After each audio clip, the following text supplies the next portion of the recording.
बच्चों, राष्ट्र का स्वरूप पाठ की हम आगे की व्याख्या देखते हैं। मातृभूमि पर निवास करने वाले मनुष्य राष्ट्र का दूसरा अंग है। पृथ्वी हो और मनुष्य न हो तो राष्ट्र की कल्पना असंभव है। पृथ्वी और जन दोनों के सम्मिलन से ही राष्ट्र का स्वरूप संपादित होता है। जन के कारण ही पृथ्वी मातृभूमि की संज्ञा प्रदान करती है। पृथ्वी माता है और जन सच्चे अर्थों में पृथ्वी का पुत्र है। माता भूमि पुत्रो अहम पृथिव्या, अर्थात भूमि माता है, मैं उसका पुत्र हूँ। जन के हृदय में इस सूत्र का अनुभव ही राष्ट्रीयता की कुंजी है। इसी भावना से राष्ट्र निर्माण के अंकुर उत्पन्न होते हैं।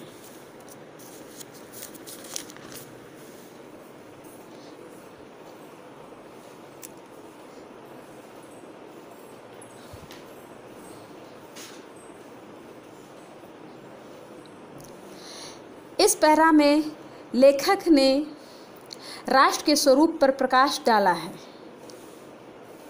लेखक कहते हैं कि राष्ट्र के लिए जिन आवश्यक तत्वों की आवश्यकता होती है, उनमें से यदि पहला भूमि है तो दूसरा तत्व उस पर रहने वाला मनुष्य। जिस पृथ्वी पर मनुष्य नहीं रहता उसे राष्ट्र नहीं माना जा सकता। पृथ्वी और जन दोनों से मिलकर ही राष्ट्र का स्वरूप का निर्माण होता है। पृथ्वी पर रहने वाले जन के कारण ही पृथ्वी मातृभूमि कहलाती है। जिस भूमाता को उस पर रहने वाले अपनी माता भूमि मानते हैं, वह मातृभूमि बन जाती है। जब तक भूभाग में रहने वाले जन अपनी भूमि को सच्ची माता और अपने को उसका पुत्र नहीं मानते, तब तक राष्ट्रीयता की भावना का उदय नहीं होता। जनता में देश को माता समझने की भावना से ही राष्ट्रीयता का जन्म होता है। जब हम देश को माता समझने लगते हैं, तभी हमारे मन में उन भावों का उदय होता है जिसके आधार पर राष्ट्र के निर्माण की इच्छा उत्पन्न होती है।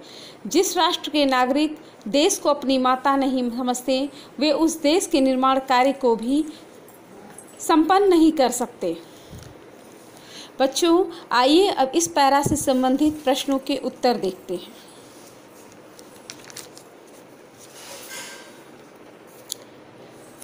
पाठ का शीर्षक और लेखक का नाम बताइए।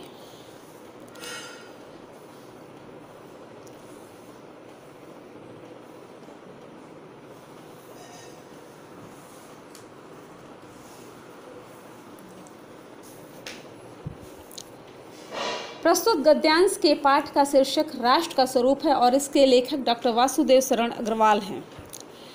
राष्ट्र की कल्पना कब असंभव है? यदि पृथ्वी हो और मनुष्य न हो तो राष्ट्र की कल्पना असंभव है। पृथ्वी और जन दोनों मिलकर क्या करते हैं? पृथ्वी और जन दोनों मिलकर राष्ट्र के स्वरूप को संपादित करते हैं। पृथ्वी कब मातृभूमि की संज्ञा प्राप्त करती है? पृथ्वी मातृभूमि संज्ञा जन मनुष्य के कारण ही प्राप्त करती है।